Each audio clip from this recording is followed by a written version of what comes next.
Okay, we have a Haas mini mill, vertical machining center, serial number 1071264. Machine was new in 2008.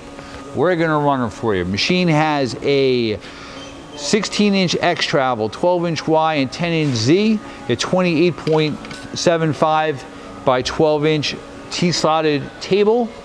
It's super quiet. Haas control.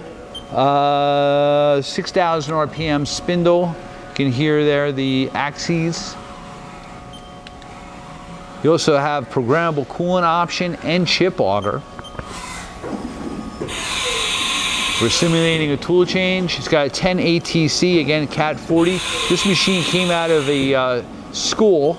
It's original paint.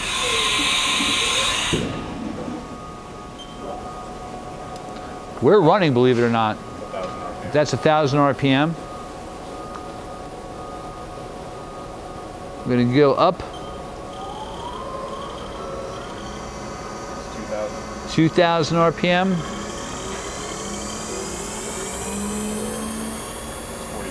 4,500 RPM. Machine's very quiet. Again, this is an original paint. It does have the programmable coolant and the chip auger options. 10 ATC.